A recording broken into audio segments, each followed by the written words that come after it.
transformation must therefore be underpinned by the imperative to facilitate the full engagement and robust participation of women in every dimension of our development agenda.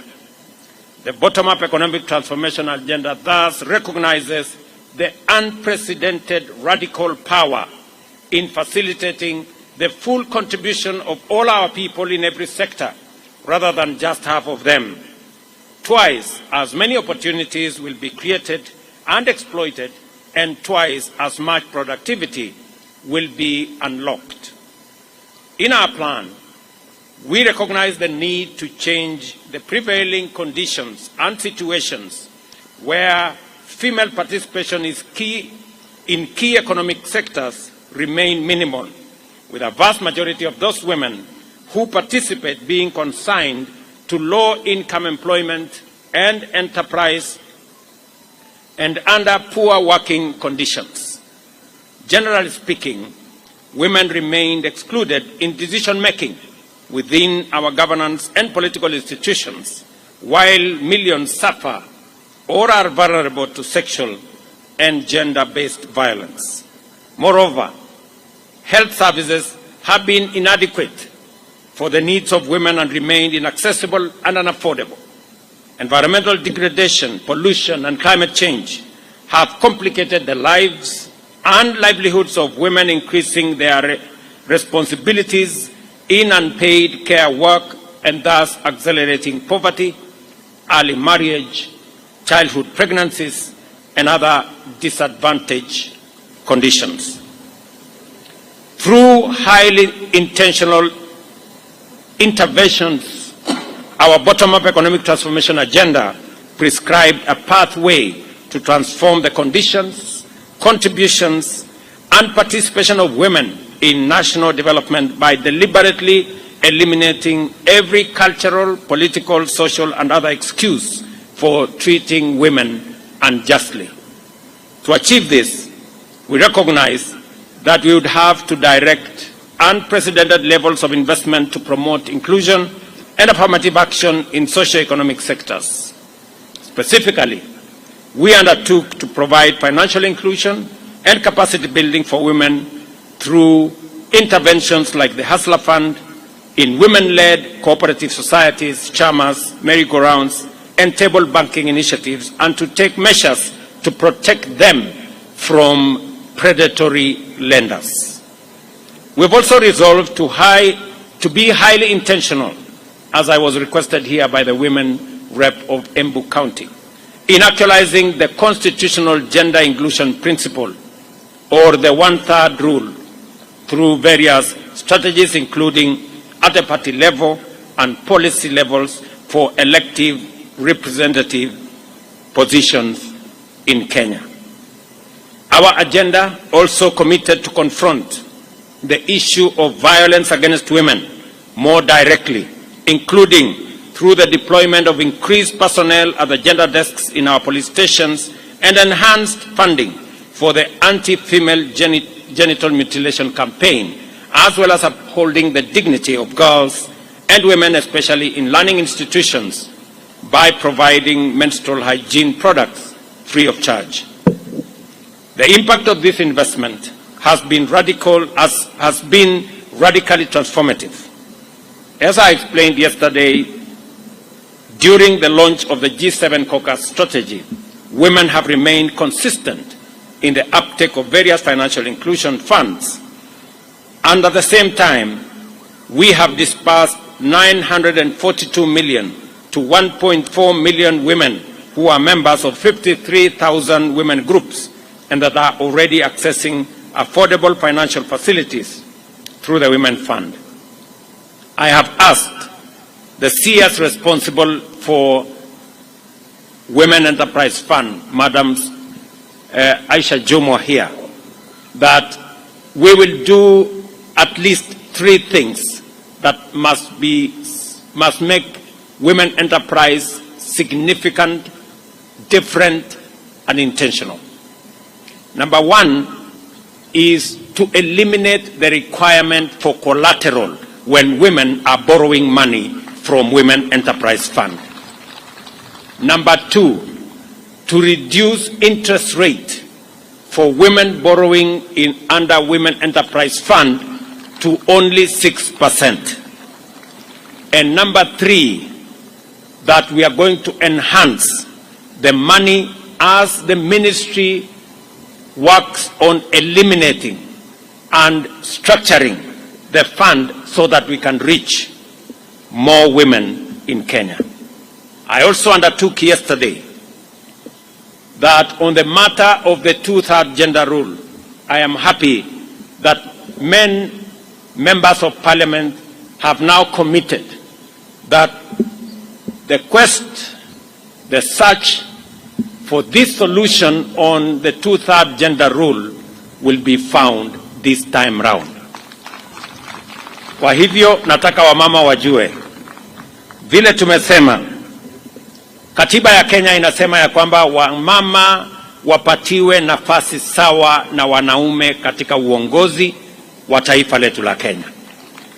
Na sababu hiyo tumekuwa tukijaribu kubadilisha katiba ndio kina mama wapate nafasi yao katika uongozi wa taifa letu la Kenya.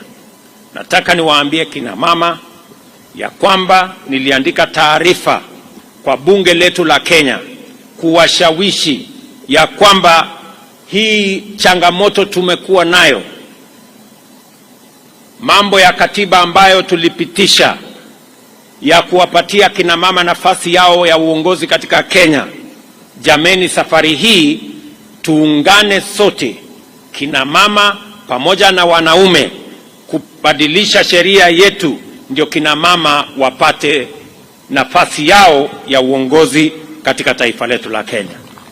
Mimi nataka niwatangazie wakina mama ya kwamba leo baadaye nitapokea taarifa kamili kutoka NADCO, na moja wapo ya sehemu muhimu zaidi katika hiyo taarifa ni mambo ya 2/3 gender rule, na tumeamua kama serikali na kama chama kuhakikisha kwamba bunge letu kupitia kwa parliamentary group and all the other structures that we have, ya kwamba tutapitisha jambo hilo na kina mama watachukua nafasi yao ya uongozi katika taifa letu la Kenya. Vile vile nataka niwatangazie kina mama hapa kwamba leo asubuhi, kwa sababu ya heshima ya kina mama wa taifa letu la Kenya, leo asubuhi nimewapatia kina mama 10 kuwa mabalozi wetu katika nchi mbalimbali ya dunia, na vile vile kuwapatia kina mama wengine 6 deputy ambassadors kama pia heshima ya siku hii ya International Women's Day. And I am saying this as part of the celebration of this International Women's Day in Embu. This morning, I have appointed 10 more women as ambassadors in different parts of the world, and another 6 deputy ambassadors in recognition of the contribution of women to the leadership of our nation. Vile vile ningependa kuambia kina mama hawa, kina mama viongozi, imesemekana pale nyuma kwamba ile kazi mwanaume anaweza kufanya, mama anaweza kufanya zaidi. What men can do, women can do better. Na mimi ni shahidi kwa sababu baraza letu la mawaziri, kwa ile kazi ya muhimu 5 ambayo tumeweka katika manifesto yetu, kina mama hawa wanaongoza katika nafasi 4 ya manifesto yetu. Mimi nataka niwaulize kina mama, kwa sababu niko hapa Embu leo. Nilikuja kuanzisha mpango ya housing hapa Embu, na nitarudi hapa. Nishakubaliana na viongozi wa Embu ya kwamba nitarudi hapa kabla ya mwisho wa mwezi huu. Nitakuwa hapa Embu tena. kwa sababu ile kazi ya housing ambayo nataka kina mama waelewe ni nini tunafanya ili kuwapa kina mama wa taifa letu la Kenya nafasi sawa ya kujisimamia, kujiendeleza na pia kuchangia katika kuendesha taifa letu la Kenya. Ya kwanza ni mambo ya housing. Program ya housing inaongozwa na mama waziri anaitwa Alice Wahome. Na kufikia sasa tayari tuko na sehemu ama nyumba ambayo tunajenga Kenya, nyumba 1,100, na tuko na vijana wanaofanya kazi katika program ya housing. Vijana zaidi ya 1,150 wanafanya kazi katika sehemu ama mpango wa housing, kwa sababu tunaelewa ya kwamba mtoto akikosa ajira, mwenye anapata matatizo ni mama nyumbani. Mzee akikosa kazi, mama anazumbuka, kwa sababu kisirani yote ya kukosa kazi inaelekezwa kwa kina mama.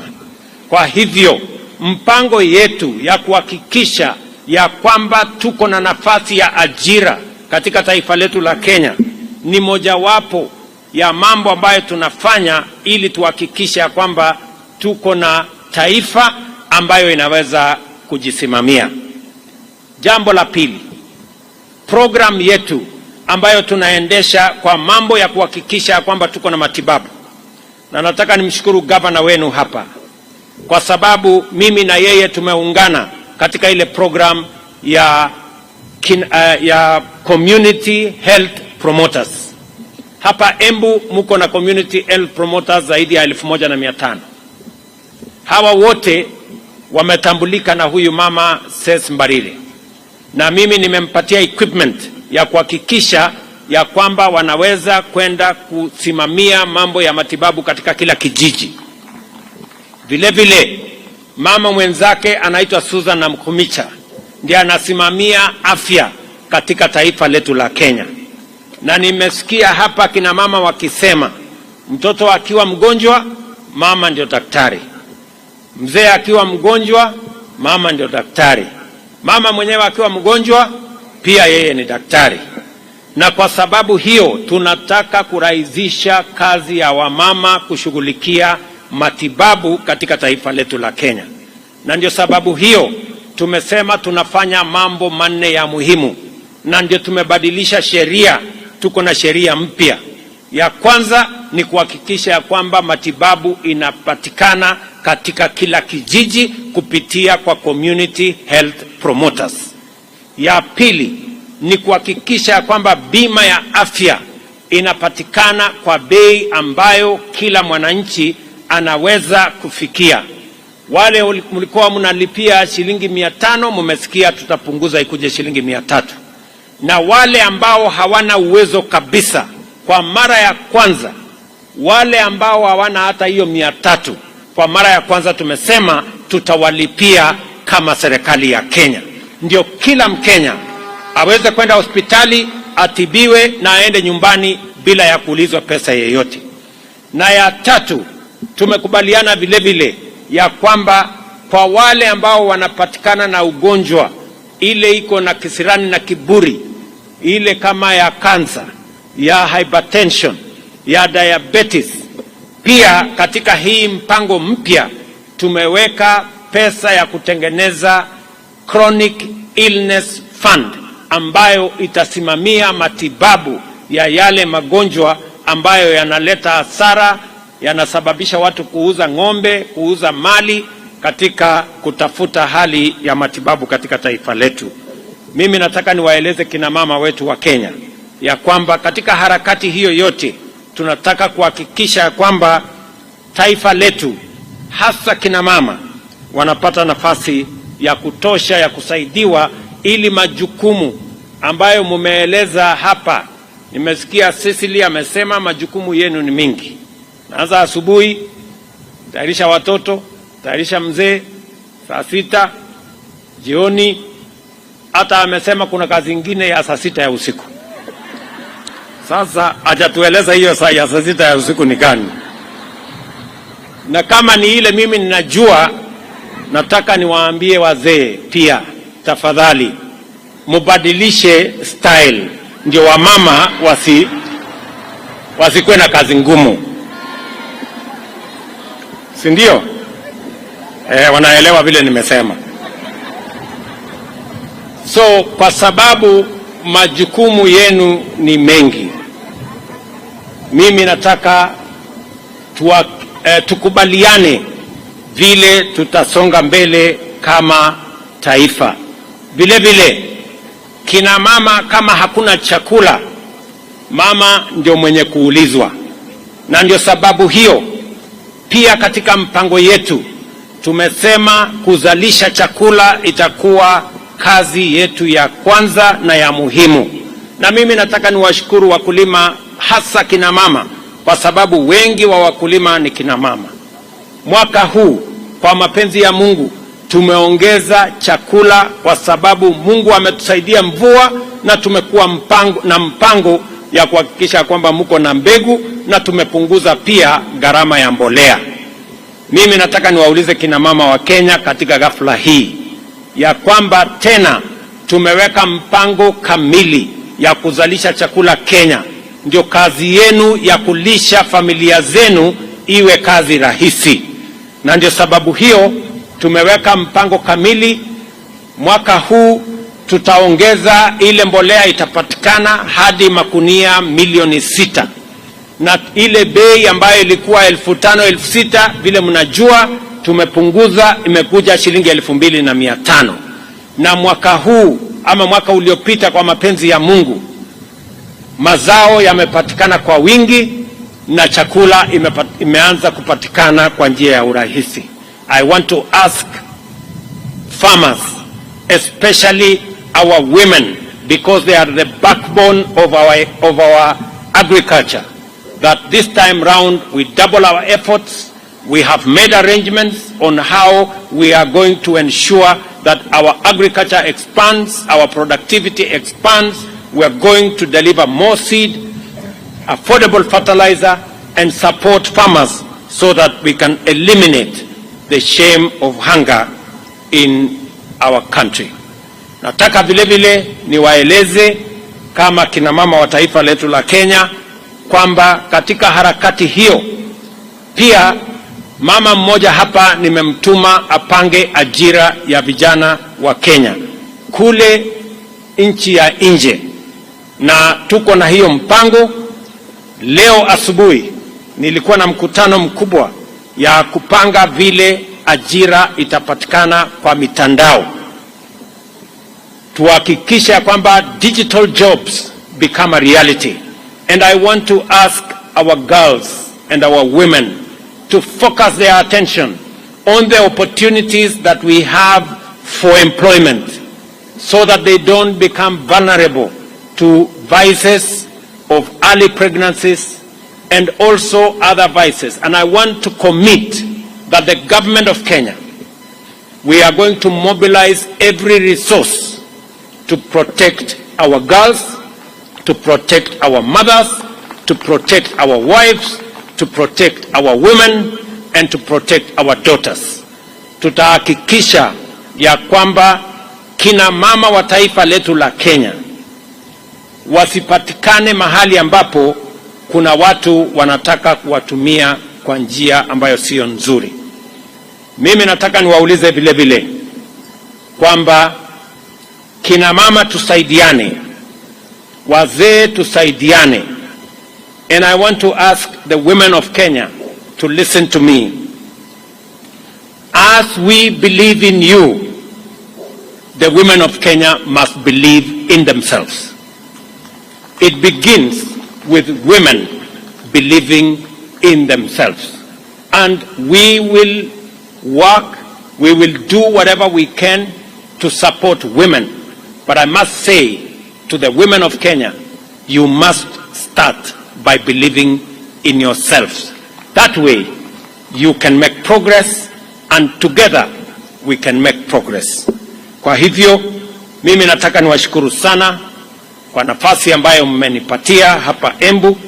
Mimi nataka mjue ya kwamba sisi wote, hasa viongozi hawa kina mama walio hapa leo, ambayo tunawaenzi, tunawapenda na tunawatambua, hawa magavana 7 ambao wamepatikana, mimi nataka niwaulize kina mama, kwa mapenzi ya Mungu tunataka katika awamu inayokuja ya 2027 tupate kina mama magavana 24 waweze kusimamia mambo ya maendeleo katika taifa letu la Kenya, kwa sababu ile kazi kina mama hawa magavana wanafanya imedhihirika wazi kwamba wanaweza kuendesha mambo ya county kwa njia na taratibu inayofaa.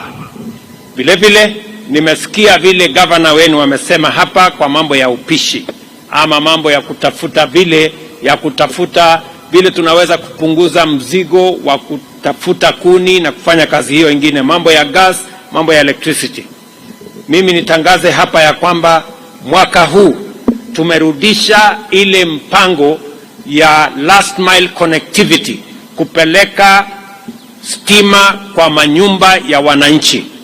Mwaka huu katika taifa letu la Kenya tumeweka pesa bilioni 46 kuunganisha stima kwa nyumba 1560. Hapa Embu, we are going to run that program, and it is our intention to connect more households to electricity so that we can make it easier